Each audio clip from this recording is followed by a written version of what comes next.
Uma das melhores coisas que você pode fazer por si mesmo de vez em quando é sentar e avaliar a sua jornada na vida.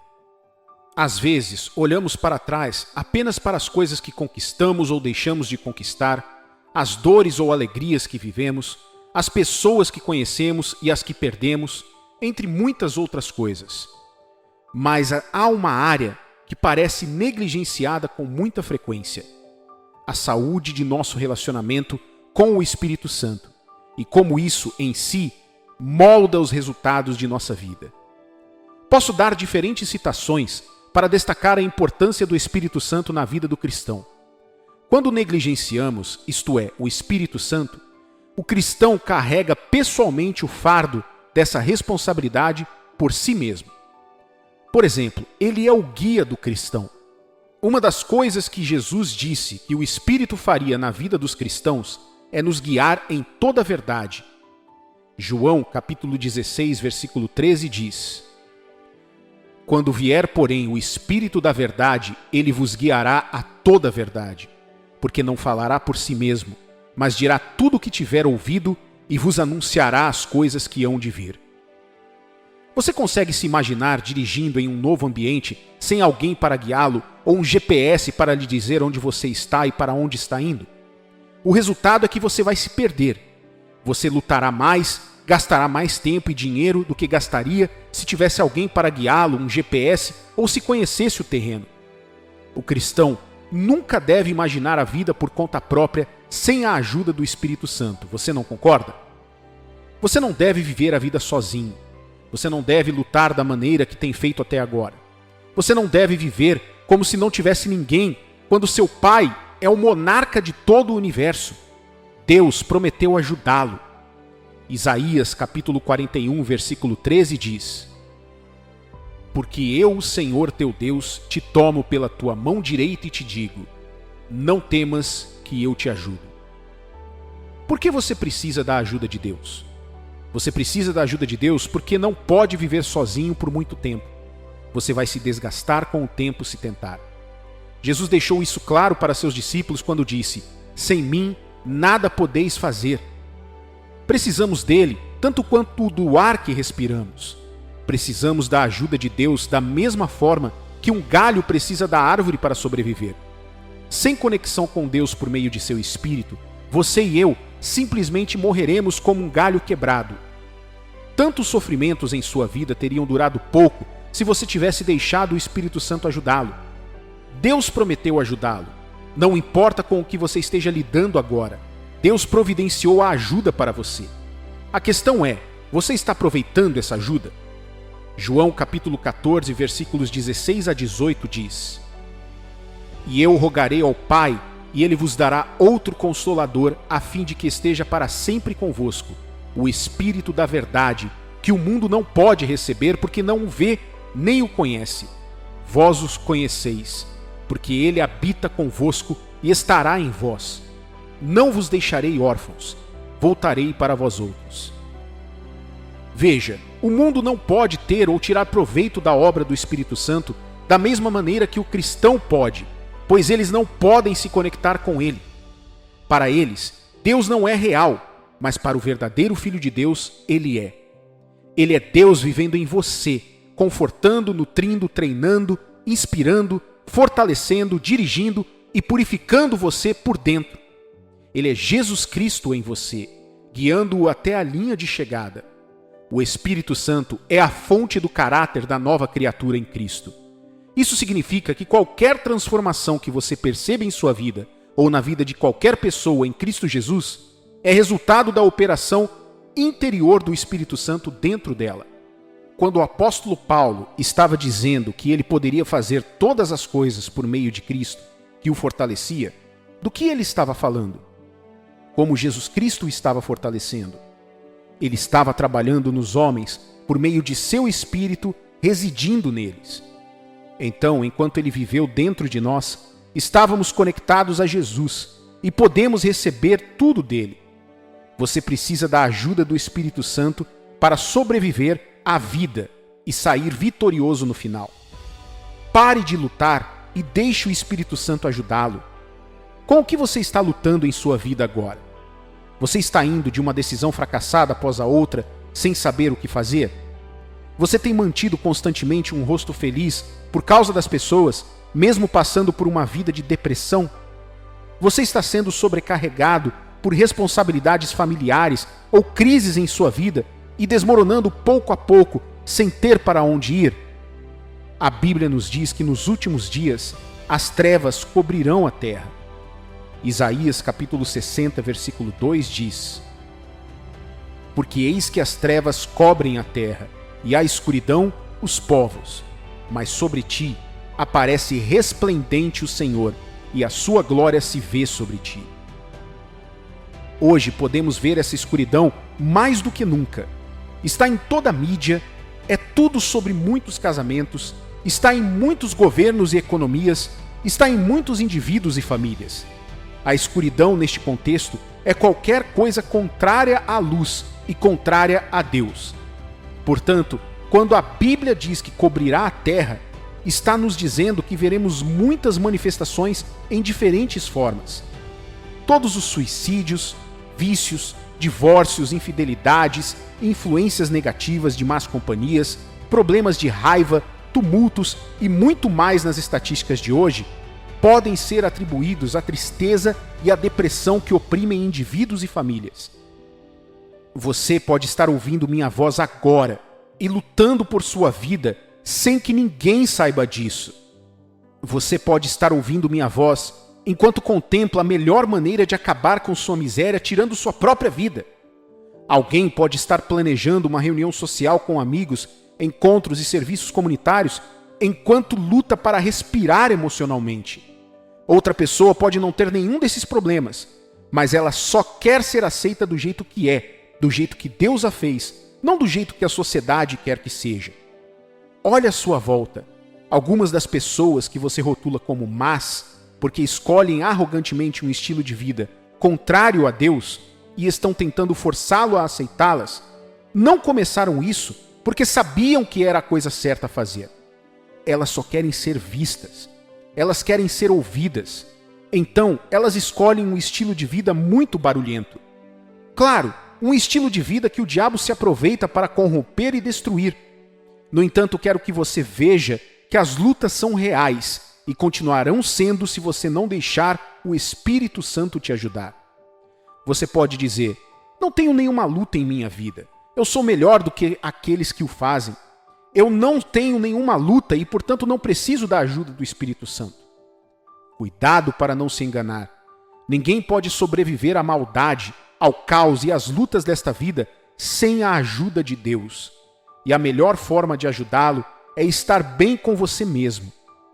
Isso, meu amigo, é a obra do Espírito Santo. Se você está lutando contra um trauma agora, ele quer ajudá-lo. Se você está lutando contra o vício, medo, coração partido, confusão, aceitação ou qualquer outra coisa, ele quer ajudá-lo. Você vai deixar que ele o ajude? Talvez você esteja pensando: como o Espírito Santo ajuda alguém? Não há limite ou método fixo para a ajuda do Espírito Santo. Estarei mentindo para você ao dizer que conheço todas as maneiras pelas quais o Espírito Santo pode ajudá-lo. Mas veja, a maneira como ele me ajuda pode diferir de como ele ajuda você. No final, não é como ele faz, mas o que ele faz que importa. Sua pergunta, portanto, não deveria ser: como o Espírito Santo pode me ajudar? Mas, em vez disso, como posso permitir que ele me ajude? Quando fazemos a pergunta errada, não devemos esperar as respostas certas. Se você precisa das respostas certas, deve começar a fazer as perguntas certas. Como você pode deixar o Espírito Santo ajudá-lo?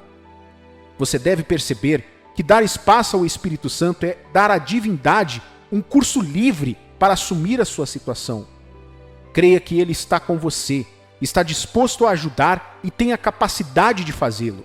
Qualquer luta que você queira dar a Deus deve ser apresentada a ele pela fé. A Bíblia diz que o justo vive pela sua fé. Fé não em coisas, pessoas, lugares ou status, mas em Deus. Você tem que crer que o Espírito de Deus, o próprio Deus, está dentro de você como ele prometeu, está interessado em suas lutas e pode acabar com elas. Eu me lembro de falar sobre uma senhora que não conhecia Deus e estava interessada na segurança de sua produção agrícola. Ela me contou como todos os seus esforços para manter os ladrões afastados estavam falhando. Então perguntei: você entregou isso a Deus em oração? A resposta dela foi: Deus está interessado nesse tipo de coisa? Tive que sentar com ela e mostrar que Deus se interessa pelos mínimos detalhes de nossas vidas, porque Ele é nosso Pai e nos ama muito. Essa foi a última vez que ela reclamou sobre este problema. Acho que nunca mais roubaram a fazenda dela. Querido cristão, você deve saber que Ele quer remover suas lutas e lhe dar paz. Ele quer ajudá-lo a aliviar seu peso. Ele quer que você saiba que às vezes o que você precisa não é alívio do fardo, mas força para suportá-lo, e é isso que Ele lhe dá. Você tem que crer. Creia que Ele está aí com você e quer te ajudar. Hebreus capítulo 11, versículo 6 diz: de fato, sem fé é impossível agradar a Deus, porquanto é necessário que aquele que se aproxima de Deus creia que Ele existe e que se torna galardoador dos que o buscam. Transfira suas lutas para Ele no lugar da oração. Depois de resolver a questão da fé, a próxima coisa a fazer para dar o controle livre ao Espírito Santo é submeter suas lutas a Ele em espírito de oração. Por meio da oração, nós o convidamos para a nossa situação. Por meio da oração dizemos: Deus, isso não está mais em minhas mãos, mas nas suas. Você já se perguntou por que Satanás quer impedir que você e eu oremos tanto? Ele faz tudo ao seu alcance para mantê-lo distraído, para que você não ore. Veja, ele sabe que quando você ora, ele não tem mais com quem lidar. Agora, ele tem que lidar com Deus e com seus anjos também. Nunca se preocupe sobre um assunto que você entregou a Deus e nunca reclame sobre um assunto sobre o qual você nunca conversou com Ele. Filipenses capítulo 4, versículo 6 diz: não andeis ansiosos de coisa alguma. Em tudo, porém, sejam conhecidas diante de Deus as vossas petições, pela oração e pela súplica, com ações de graça. Aprenda a arte de esperar em Deus. Depois de crer e se submeter a Ele em orações sobre sua luta, o próximo passo é aprender a esperar nele. Uma das coisas mais difíceis de fazer é esperar em Deus. Podemos mais facilmente esperar por uma vaga para estacionar nossos carros, uma planta crescer e um bebê nascer, do que esperar em Deus. Porém, esperar é prova de fé em Deus. Não só isso, com o Espírito Santo, quando esperamos nele, nos abrimos para sermos guiados ou conduzidos na direção certa. Você pode fazer um jejum de comida ou entretenimento ou qualquer forma de distração. Isso ajuda a enfraquecer seus sentidos físicos e a fortalecer sua conexão espiritual com o Espírito de Deus. O jejum ajuda você a ouvir ou receber do Espírito Santo mais rapidamente. O jejum também ajuda você a obter clareza na vontade de Deus, recebendo tanto o senso de direção quanto a força para obedecer quando as instruções vêm de cima.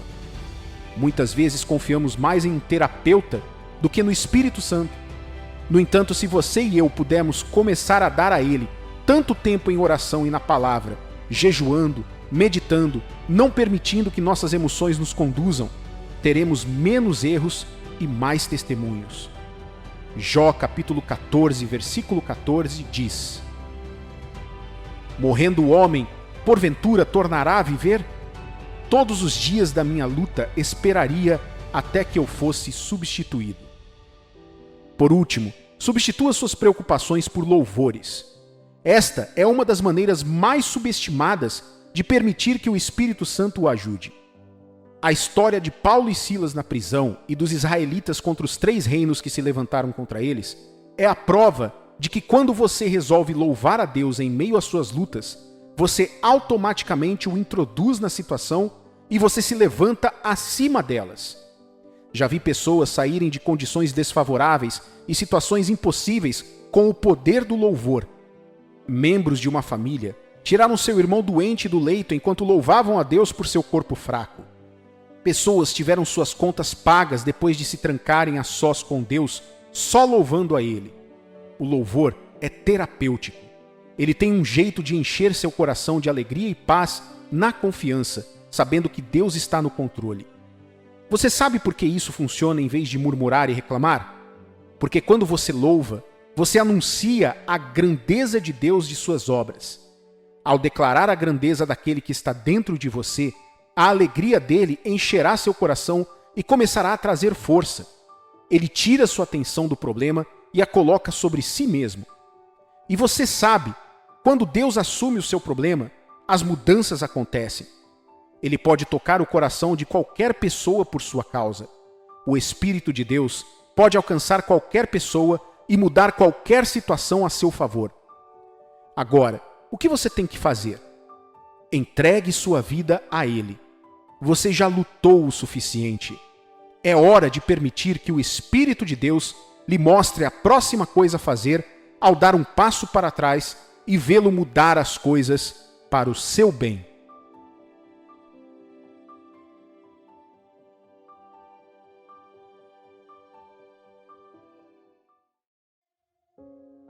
Quem é você? Quem te enviou? Quem você está se tornando? Quem você foi feito para ser? Quem você foi criado para se tornar? Um homem ou uma mulher que não puder responder a essas perguntas de maneira genuína e verdadeira, guardando essas preciosas revelações no coração, será arrastado para o mundo e eventualmente perderá o equilíbrio. Não há futuro permanente para aqueles cujos pés não estão profundamente enraizados na pedra angular segura de Jesus, até que os filhos de Deus compreendam plenamente seu lugar no mundo, seu propósito e seu aliado nesta jornada. Eles continuarão a definhar tentando sobreviver. Não há futuro para aqueles que não são resolutos em sua fé. Não resta esperança para aqueles que ainda não estão decididos sobre a verdade de sua posição. O destino dessas pessoas é cair, não porque nasceram para a destruição, mas porque escolheram esse caminho por uma ignorância. Quando conseguir resolver isso, será apenas o primeiro passo para o futuro glorioso que Deus falou em sua palavra para você. O segundo passo certo é agarrar-se desesperadamente a esta vontade, se certificando de agarrar-se a ela para salvar a sua vida. Jesus contou uma grande parábola para esse efeito, sobre a história de semear em todos os tipos de solo e os resultados disso. Mateus capítulo 13, versículo 3 ao 9 e 18 ao 23, diz: E de muitas coisas lhes falou por parábolas, e dizia: Eis que o semeador saiu a semear, e, ao semear, uma parte caiu à beira do caminho, e, vindo as aves, a comeram. Outra parte caiu em solo rochoso, onde a terra era pouca, e logo nasceu, visto não ser profunda a terra. Saindo, porém, o sol a queimou, e, porque não tinha raiz, secou-se. Outra caiu entre os espinhos, e os espinhos cresceram e a sufocaram. Outra, enfim, caiu em boa terra e deu fruto, a 100, a 60 e a 30 por um. Quem tem ouvidos, ouça. Atendei-vos, pois, a parábola do semeador. A todos os que ouvem a palavra do reino e não a compreendem, vem o maligno e arrebata o que lhes foi semeado no coração. Este é o que foi semeado à beira do caminho. O que foi semeado em solo rochoso, esse é o que ouve a palavra e a recebe logo, com alegria, mas não tem raiz em si mesmo, sendo, antes, de pouca duração. Em lhe chegando a angústia ou a perseguição por causa da palavra, logo se escandaliza.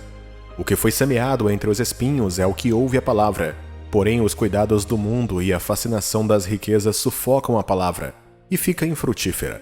Mas o que foi semeado em boa terra é o que ouve a palavra e a compreende. Este frutifica e produz a 100, a 60 e a 30 por um.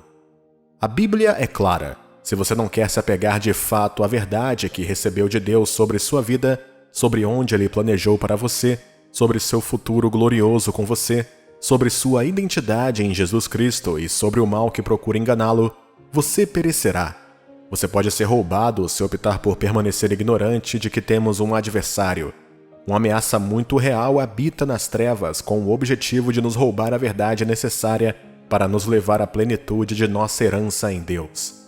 No livro 1 de Pedro, capítulo 5, versículo 8 ao 9, diz: Sede sóbrios e vigilantes.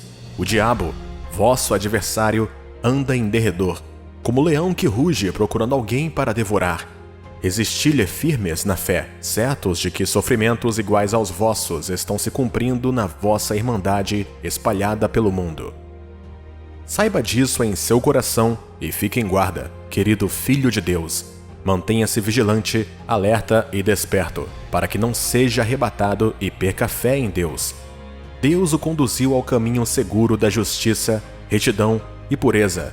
Ele o estabeleceu na verdade de sua palavra e o limpou com o precioso sangue de seu Filho, Jesus.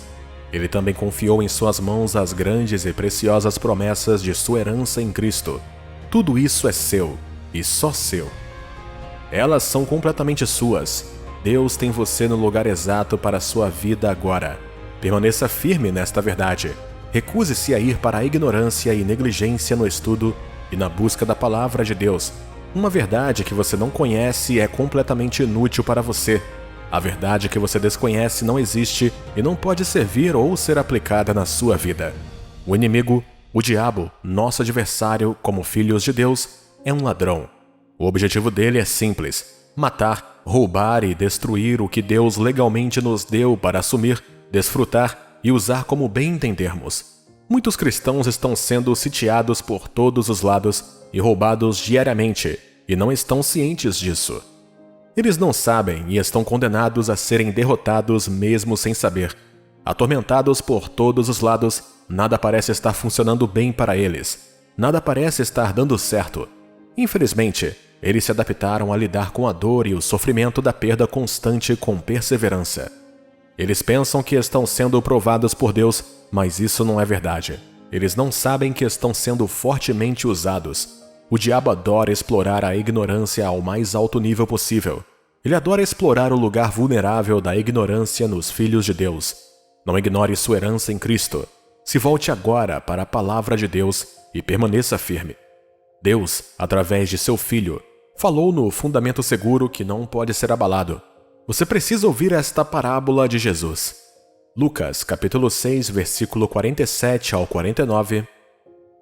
Todo aquele que vem a mim e ouve as minhas palavras e as pratica, eu vos mostrarei a quem é semelhante.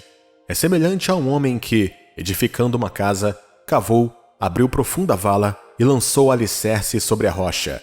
E, vindo a enchente, arrojou-se o rio contra aquela casa e não a pôde abalar, por ter sido bem construída.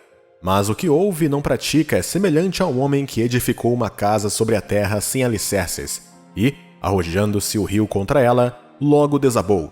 E aconteceu que foi grande a ruína daquela casa. Isso nos leva ao terceiro ponto que você deve lembrar para permanecer firme. Agora que Deus tem você exatamente onde Ele quer, a única maneira de permanecer nele e não ser lavado é através disso. Pratique o que você encontrar na palavra de Deus. Obedeça. Não há futuro para os desobedientes. A palavra que você ouve não é a que funciona para você. O que funciona para você é a palavra que você pratica, obedece com ação e faz isso de forma consistente. Muitos filhos de Deus só chegam tão longe por ouvir a palavra de Deus por meio de homens ungidos ou por meio do estudo da palavra de Deus, a Bíblia. Porém, essas pessoas nunca chegam a realmente fazer o que descobriram nessa palavra. Elas não planejaram colocar em prática o que Deus claramente ordenou que elas fizessem. Toda a nossa caminhada com Deus é uma realidade de responsabilidades. Deus tem sua própria responsabilidade e nós também. Colocar toda a responsabilidade em Deus para renovar a palavra em sua vida é uma demonstração completa de tolice e ignorância. Você está carente em alguma área da sua vida? Procure então a palavra de Deus sobre aquele ponto fraco em sua vida e implemente-a imediatamente. E não pare por aí. Continue. Todos os gigantes no reino de Deus são pessoas que fizeram o que tinham que fazer na palavra de Deus sobre a mudança que desejavam em suas vidas e se empenharam para exercer plenamente sua responsabilidade de forma consistente, custe o que custar. Quero que saiba que a palavra de Deus é verdadeira e que Ele está totalmente comprometido em fazer tudo o que prometeu fazer, contanto que façamos nossa parte. Deus já fez a parte dele. Cabe a você cumprir seu próprio lado da obrigação e ver a realidade das promessas de Deus em sua palavra acontecer em sua vida. Sim, você está agora na plenitude do que Deus tem para você. Isso é verdade. Mas no dia em que você parar de fazer o que o trouxe até aqui, você começará a despencar. Isso pode acontecer de maneira tão devagar que você nem mesmo perceba, mas você vai cair. A palavra de Deus é infalível. Ele não pode mentir. Você chegou a um nível de prosperidade, saúde ou graça por meio de Deus? Não se deixe enganar pelo inimigo e vigie para não cair. Continue firme, querido filho de Deus. Jesus estava no barco com os discípulos quando a tempestade atingiu o mar e ameaçou afundar a embarcação. Lucas, capítulo 8, versículo 22 ao 24, diz: Aconteceu que, num daqueles dias, entrou ele num barco em companhia dos seus discípulos e disse-lhes: Passamos para outra margem do lago, e partiram. Enquanto navegavam, ele adormeceu, e sobreveio uma tempestade de vento no lago, correndo eles o perigo de sossobrar. Chegando-se a ele, despertaram-no, dizendo: Mestre, mestre, estamos morrendo. Despertando-se Jesus, repreendeu o vento e a fúria da água. Tudo então cessou e veio a bonança. A presença da tempestade não reduz o poder de Deus nem um pouco. Não, você deve crer absolutamente que Deus, independentemente da força que a tempestade sopra, está aqui e, portanto, você não pode ser afogado pelas forças das trevas. Fique firme e forte, pois Deus já o protegeu. Muitos podem cair ao seu redor e ao seu lado, e você pode ouvir histórias de muitos que caíram. Você pode até mesmo ouvir histórias que ameaçam limitar a sua fé e confiança em Deus, mas se você se apegar a Ele com fé em sua palavra para você, você não será destruído. Você será a exceção. A palavra de Deus é clara. 1000 podem cair ao seu lado e 10.000 à tua direita, mas você não será atingido. Lembre-se, você é a exceção.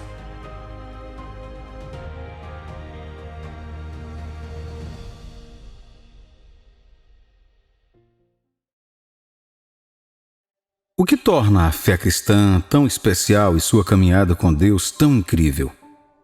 Você já se perguntou o que torna o cristianismo diferente de todas as outras fés e crenças do mundo?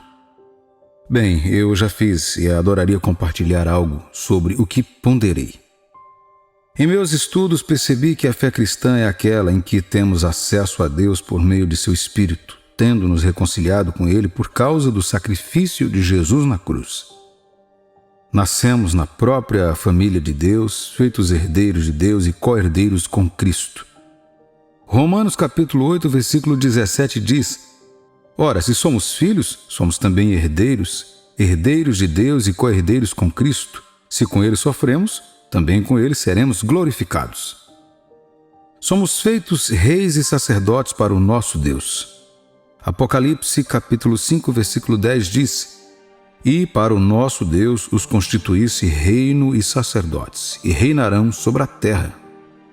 Tantas outras verdades surpreendentes tornam a fé cristã como nenhuma outra.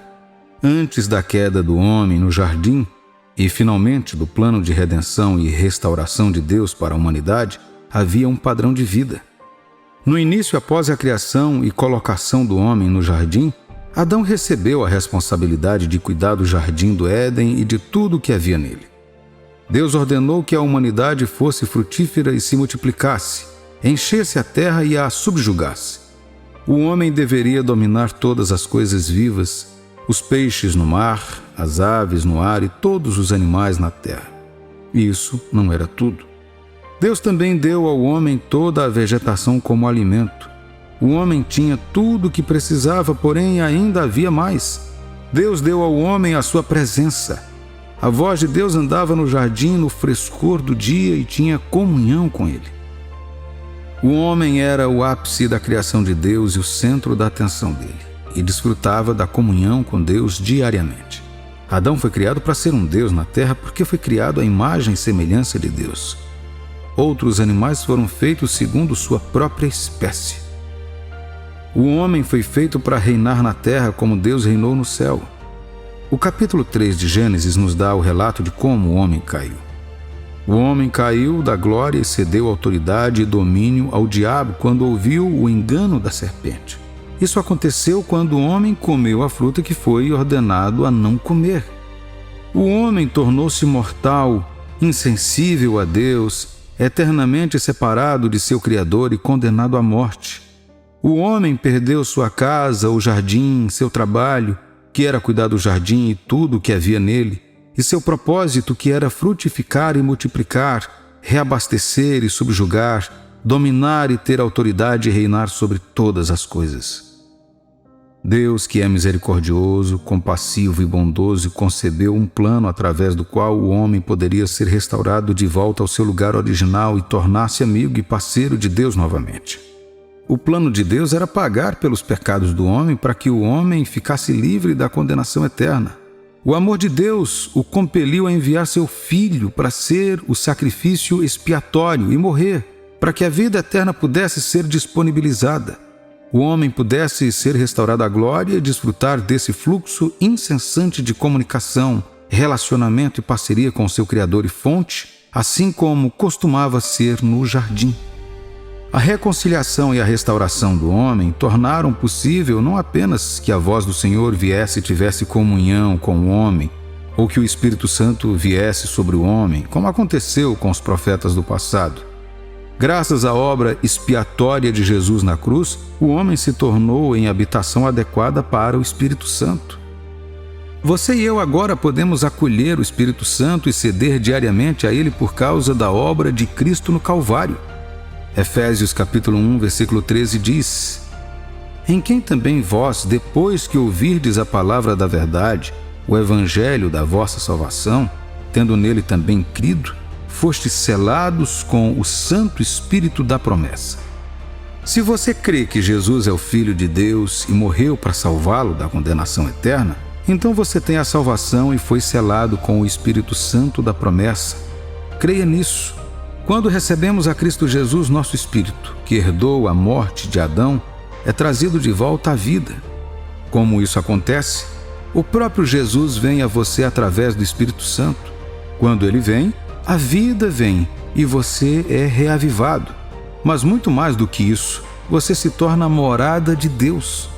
O Espírito Santo é dado a todos que o receberem livremente e nos ajuda a fazer a vontade de Deus, se o permitirmos. O Espírito Santo é nosso ajudador, consolador, advogado, intercessor, conselheiro e fortalecedor. E ele estará conosco para sempre. Não é de admirar que a Bíblia diz que você é o templo de Deus. 1 Coríntios capítulo 6, versículos 19 e 20 diz: acaso não sabeis que o vosso corpo é santuário do Espírito Santo, que está em vós, o qual tendes da parte de Deus, e que não sois vós mesmos? Porque fostes comprados por preço. Agora, pois, glorificai a Deus no vosso corpo. Quando o Espírito de Deus entra em um novo crente, muitas coisas começam a acontecer. Ele não vem apenas para fazer as pessoas falarem em línguas ou realizar milagres. Ele vem para fazer muitas outras coisas, geralmente para ajudar você e eu a vivermos a vida do céu aqui na terra. Quando ele agir em sua vida, você notará coisas que não existiam antes, como desejos e habilidades. Esta é a prova de que sua nova vida não é auto-inspirada, mas inspirada por Deus. Quais são os sinais de que o Espírito Santo está operando em sua vida? Um sinal certo que qualquer um que tenha o Espírito de Deus notará é a obediência voluntária e a parceria com as instruções de Deus em sua palavra. Normalmente, antes que o Espírito de Deus tome lugar em sua vida, certos desejos e culturas se manifestam através de você. Sua carne está no comando e todo o seu ser está sujeito a ela. Você descobre que deseja mais coisas que não agradam a Deus, atos ímpios que não são problemas, e mesmo quando você faz coisas que o incomodam, você não tem o poder de impedir de fazê-las. Porém, quando o Espírito Santo começar a trabalhar em você, você descobrirá que está interessado em agradar a Deus. Você quer saber como pode servir melhor. Você quer conhecer a vontade dele e como colaborar com Deus para realizá-la na terra.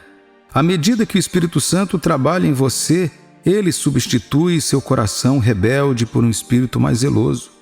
Aquela rebeldia que você sempre demonstrou para com as coisas do Espírito, agora é constituída por um novo amor por elas. E, às vezes, isso pode parecer estranho. A mente natural pode não entender. Seus amigos podem até zombar de você ou chamá-lo de louco. Mas isso é apenas mais um sinal de que você está prestes a mudar de direção.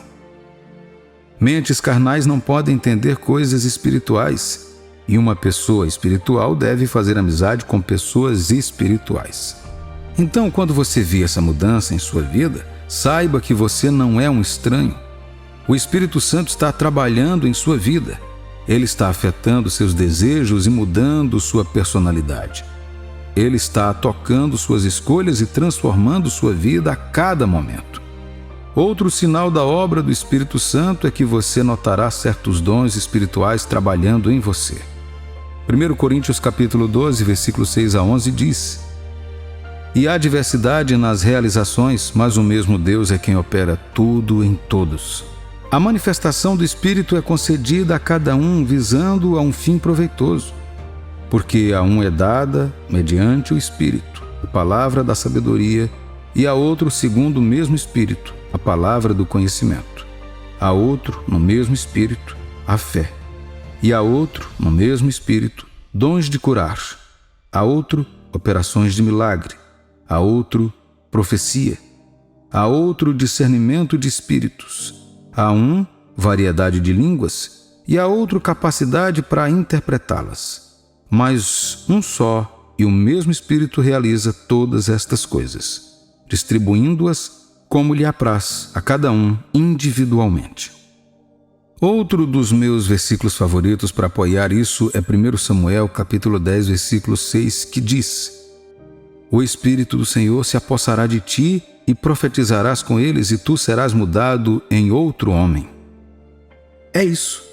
Quando o Espírito Santo começar a trabalhar em você, você demonstrará suas habilidades tanto em seu caráter quanto em demonstrações sobrenaturais. Existem inúmeros dons do Espírito dados para que a obra de Deus prospere mais e nos ajude a comunicar o Evangelho aos não salvos. Você pode se sentir capaz de contar a alguém algo sobre si mesmo que nunca soube antes e oferecer-lhes orientação sobrenatural sobre como fazer isso. Isso é o Espírito Santo trabalhando através de você. Você pode começar a ter pensamentos e entendimentos especiais, fazendo com que Deus comunique mensagens a você por meio deles, para você ou para outras pessoas ao seu redor. Você pode se sentir capaz de orar e interceder mais pelos outros do que por suas próprias necessidades. A lista poderia continuar. Lembre-se, todos esses são sinais de que Deus está operando algo único em sua vida por meio do Espírito Santo. Não apague essa chama. Em vez disso, continue alimentando-a e a cooperando com a obra de Deus. Evite coisas que desanimem e fique perto das coisas que os encorajam e ajudam você a se acostumar com seu funcionamento. Outro sinal da operação do Espírito Santo é a demonstração de seus frutos através de você. Gálatas capítulo 5, versículos 22 e 23 diz: Mas o fruto do Espírito é amor, alegria, paz, longanimidade, benignidade, bondade, fidelidade, mansidão, domínio próprio. Contra estas coisas não há lei. A obra do Espírito Santo desperta uma força inexplicável que permite que cada um dos frutos do Espírito se manifeste através de você. Você descobre que ama e perdoa facilmente os outros. Quando você olha para as pessoas irritantes, em vez de ficar bravo e querer feri-las, você sente pena por elas e um desejo de vê-las conhecer a Deus e experimentar sua misericórdia. O mesmo vale para a fé, a alegria, a paz e todos os outros frutos. O benefício disso é que eles ajudam você a realmente revelar que encontrou Jesus Cristo. Um cristão que não tem esses frutos demonstrados em sua vida pode ter uma fé questionável. Outro grande sinal maravilhoso de que o Espírito Santo está trabalhando em sua vida é que ele começa a enviar um grupo especial de pessoas para você. Essas pessoas podem vir com colegas de trabalho, colegas de escola, estranhos em um café, motoristas de táxi, pastores ou líderes de jovens ou qualquer pessoa. O que as torna especiais é que há uma contribuição especial que elas trazem para a sua vida, como algumas correções, encorajamento, instruções, educação, apoio e muito mais. Todas as suas atividades o ajudarão a se aproximar de Deus, a fortalecer sua fé e tornar-se cada vez mais semelhante a Cristo. Às vezes, o processo pode ser desafiador, pois algumas dessas pessoas podem usar métodos aos quais você não está acostumado. No entanto, se você entender isso, apreciará seu relacionamento com elas e se submeterá à obra que o Espírito Santo está realizando por meio delas. Lembre-se disso. O Espírito Santo é nosso maior companheiro. Ele não quer apenas viver em você, ele também quer viver através de você.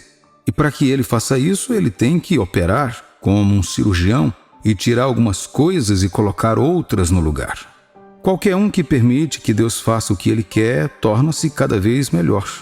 Mas aqueles que se recusam a permitir essa ação continuarão os mesmos e ficarão mais fracos.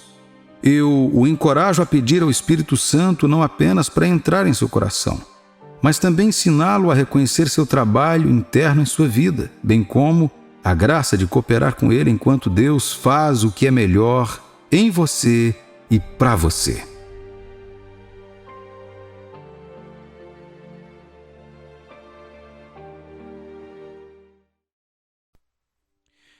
A Bíblia diz em 1 Coríntios capítulo 10, versículo 13: Não vos sobreveio tentação que não fosse humana, mas Deus é fiel e não permitirá que sejais tentados além das vossas forças. Pelo contrário, juntamente com a tentação, vos proverá livramento de sorte que a possais suportar. Deus prometeu que a dor e esse caminho que você está passando agora não é o fim. Ele abrirá um novo caminho para você sair dessa situação por meio de sua própria providência. A verdade é que ninguém nunca acorda antecipando a dor ou planejando encontrar essa dor em qualquer lugar. Não queremos estar nesse caminho, mas essa dor sempre dá um jeito de nos encontrar. E se você olhar bem, perceberá que quase todo mundo é vítima da dor, direta ou indiretamente. Muitos de nós sonhamos com uma vida sem dor, um momento em que todos os fardos de nosso coração são substituídos por completa paz e tranquilidade. Honestamente, enquanto estivermos na Terra, surgirão problemas que causam dor. Em um momento, mostrarei a você como essas coisas são únicas. No entanto, em tudo, o que eu quero que você entenda é o seguinte: não importa a sua dor, profunda ou não, Deus pode e irá preparar um caminho para você e sempre para algo melhor. Em Romanos capítulo 8, versículo 18 diz: Porque para mim tenho por certo que os sofrimentos do tempo presente não podem ser comparados com a glória a ser revelada em nós. Embora neste versículo o apóstolo Paulo estivesse falando sobre a glória eterna que será revelada na vida de todos os filhos de Deus, onde não haverá mais dor e nem lágrimas, nessa promessa há uma esperança em receber ajuda e uma antecipação dessa glória aqui na terra também. Eu conheci algumas pessoas que amam a Deus e concluíram que suas dores só vão acabar depois que deixarem este mundo. Elas dizem coisas como: no porvir em breve, todas as lágrimas serão enxugadas e todas as tristezas terão um fim. Concordo com eles de todo o coração que a nossa esperança de alívio dos problemas deste mundo não se encontra aqui. Qualquer um que busca encontrar plenitude ou esperança eterna neste mundo temporário apenas engana a si mesmo. Nossa esperança perfeita está no mundo vindouro, e nossa garantia dessa esperança é Cristo em nós, como diz a Bíblia. No entanto, enquanto vivemos neste mundo, estamos sem esperança? Deveríamos andar nesse mundo com nossas cabeças baixas de vergonha e dor? Que glória Deus recebe quando morremos pelas coisas que em sua palavra diz que Ele daria àqueles que confiam nele. Lembre-se das palavras em Isaías capítulo 60, versículos 10 ao 18, que diz: Estrangeiros edificarão os teus muros, e os seus reis te servirão, porque no meu furor te castiguei, mas na minha graça tive misericórdia de ti. As tuas portas estarão abertas de contínuo, nem de dia nem de noite se fecharão, para que te sejam trazidas riquezas das nações, e conduzidos com elas os seus reis, porque a nação e o reino que não te servirem perecerão. Sim, essas nações serão de todo assoladas. A glória do Líbano virá a ti, o cipreste, o olmeiro, e o bucho conjuntamente para adornarem o lugar do meu santuário, e farei glorioso o lugar dos meus pés. Também virão a ti, inclinando-se, os filhos dos que te oprimiram. Prostrar-se-ão até as plantas dos teus pés todos os que te desdenharam, e chamar-te-ão cidade do Senhor, o Sião do Santo de Israel. De abandonada e odiada que eras, de modo que ninguém passava por ti, eu te constituirei glória eterna, regozijo de geração em geração. Mamarás o leite das nações, e te alimentarás ao peito dos reis. Saberás que eu sou o Senhor, o teu Salvador, o teu Redentor, o poderoso de Jacó. Por bronze trarei ouro, por ferro trarei prata, por madeira, bronze e por pedras, ferro. Farei da paz os teus inspetores e da justiça os teus exatores. Nunca mais se ouvirá de violência na tua terra, de desolação ou ruínas nos teus limites, mas aos teus muros chamarás salvação e às tuas portas louvor. Esta é apenas uma das inúmeras partes das Escrituras onde Deus prometeu a restauração e alívio das dores para o seu povo escolhido. Entenda, essas palavras são para os israelitas, mas também para todo filho de Deus que é um judeu espiritual, a semente de Abraão, por meio da fé em Jesus. Em Gálatas 3, versículo 7, diz: Sabei, pois, que os da fé é que são filhos de Abraão. Então, ao olhar para a palavra de Deus, você pode dizer: Pai, isso é o que a tua palavra diz, e creio que é verdade para mim. Eu me recuso a me contentar com menos. Eu me consolo sabendo que esta é a minha porção, não apenas quando eu chegar ao céu, mas também enquanto eu viver na terra. Algumas pessoas pensam que esse tipo de mentalidade significa passar pela vida sem desafios ou ser materialista, mas estão erradas. Veja, até mesmo Jesus, que era Deus, enfrentou desafios enquanto andava na terra. Ele foi confrontado com tempestades, fome e traição, dor pessoal e pública também. Porém, estaríamos apenas contando uma meia-verdade para dizer que foi tudo o que ele passou na vida. Jesus curou os enfermos, acalmou as tempestades, alimentou os famintos que vieram a ele. Ele silenciou os demônios e calou seus acusadores com sabedoria e demonstração de poder. Assim como Daniel e os outros rapazes hebreus, eles experimentaram a dor de serem levados para o cativeiro, para uma terra onde eles foram restringidos dos serviços espirituais a que estavam acostumados em casa. Eles eram escravos e podiam ser mortos à menor provocação. Havia outros judeus lá na época, mas esses se destacaram. Por quê? Porque eles acreditaram em algo que lhes deu ousadia para defender o que acreditavam em seu Deus. Podemos ver em Daniel, capítulo 3, versículos 17 e 18, que diz: Se o nosso Deus, a quem servimos, quer livrar-nos, ele nos livrará da fornalha de fogo ardente e das tuas mãos, ó rei. Se não, fica sabendo, ó rei, que não serviremos a teus deuses, nem adoraremos a imagem de ouro que levantaste. Mesmo quando suas vidas foram ameaçadas, eles permaneceram com confiança de que Deus os livraria e lhes daria alívio. Eles permaneceram com fé, conseguiram o que acreditavam e muito mais, foram honrados na terra em que deveriam ser escravos.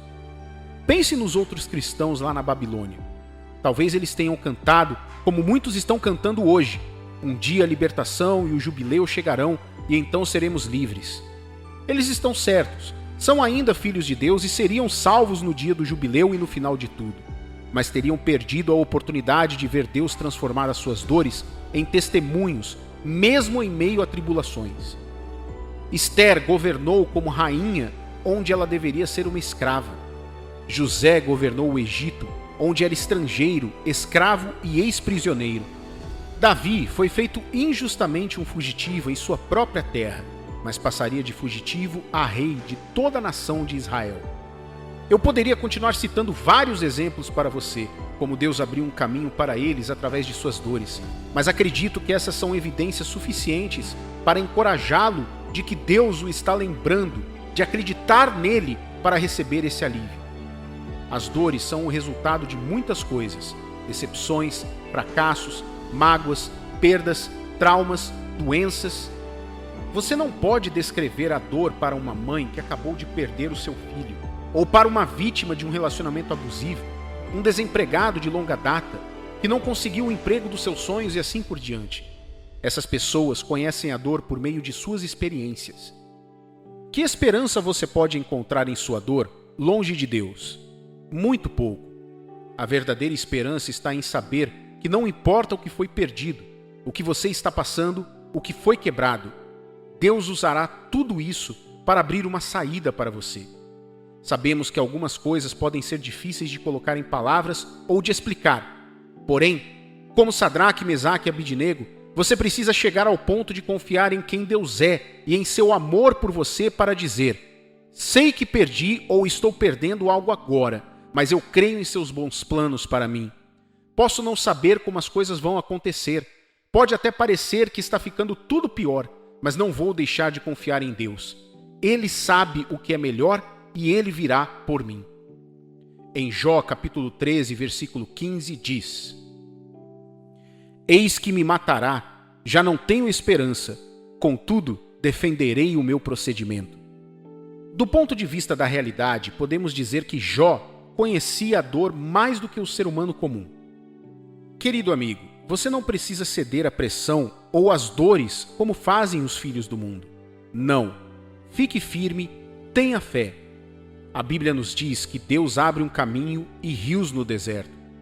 Vemos em Isaías capítulo 43, versículos 18 e 19, que diz: não vos lembrei das coisas passadas, nem considereis as antigas. Eis que faço coisa nova, que está saindo à luz. Porventura não o percebeis? Eis que porém um caminho no deserto e rios no ermo. Qual é a nossa responsabilidade em cooperar com Deus para abrir esse caminho através do nosso deserto, da nossa dor e das nossas perdas? Vou deixar você com apenas uma coisa hoje, que é: tire os seus olhos das coisas passadas e fixe seus olhos na promessa de Deus para você agora e no futuro. Em nossa caminhada com Deus, ou estamos olhando para Ele, ou olhando para nossos pedaços quebrados e chorando por nossa perda. Ou estamos olhando para o que Ele prometeu, ou olhando para trás para ver como falhamos até agora e como isso não funciona. Você não pode fazer as duas coisas. Você tem que escolher um lado. Você não pode saber o que Deus está fazendo hoje, olhando para o que foi destruído. Por maior que seja o para-brisa, você pode não ver um veículo que se aproxima se o seu olhar estiver fixo no espelho retrovisor. Se você deseja entrar no alívio que Deus tem para você, então você deve deliberadamente tirar os olhos do que aconteceu, do retrovisor, e colocá-lo no que Deus está prestes a fazer. Como você sabe o que Deus está prestes a fazer ou o que Ele prometeu fazer? Olhe para as suas promessas em sua palavra. Você não pode reivindicar o que não sabe que tem. A Bíblia diz que Deus está mais perto daqueles que têm o coração quebrantado e cujo espírito foi esmagado. Ele está mais perto do que você sabe ou pensa. E não só isso, Ele quer lhe dar um caminho melhor. Sua dor não é seu destino, é uma fase. Deixe Deus segurar a sua mão enquanto você fixa seu olhar nele e conduzi-lo a cada passo no caminho. Como José, siga-o até que sua palavra a seu respeito se cumpra. Se José tivesse cedido, ele não teria ido para a prisão. Este foi um momento doloroso em seu caminho, mas ele manteve o olhar em Deus. Deus usou aquela situação dolorosa para preparar José para o que viria. Seu tempo de prisão lhe daria a oportunidade de conhecer os servos de Faraó e ministrar para eles. Um deles acabou lembrando dele, mencionando-o ao Faraó e ponto final. Filhos de Deus não sofrem como o mundo. Não. Passamos por eles intencionalmente. Acreditamos que, embora não gostemos, não estamos sozinhos. Deus está preparando uma saída para nós. O caminho para o seu palácio, sua promoção na vida, sua cura, você se tornando um farol de esperança e luz em um mundo escuro, está sendo preparado enquanto você passa por esse momento de dor. Tudo coopera para o seu bem, então não se atreva a parar no meio do caminho. Se você precisa de forças para continuar, peça forças a Deus, mas não desista. Ele vai te fortalecer. Se você está perdendo de vista a esperança e o auge do seu destino, peça ao Senhor para abrir seus olhos novamente. Cerque-se de irmãos e irmãs na fé, que, como você, têm os olhos em Deus e permitem que sua fé o encoraje. Mas não se atreva a desistir. Deus certamente preparará um caminho para você, mesmo em meio à sua dor. Vamos refletir juntos sobre o popular Salmo 23, que diz: Ele me faz repousar em pastos verdejantes, leva-me para junto das águas de descanso. Ainda que eu ande pelo vale da sombra da morte, não temerei mal nenhum, porque tu estás comigo. O teu bordão e o teu cajado me consolam. Preparas-me uma mesa na presença dos meus adversários, unges-me a cabeça com óleo, o meu cálice transborda. Bondade e misericórdia certamente me seguirão todos os dias da minha vida, e habitarei na casa do Senhor para todo sempre. Amém.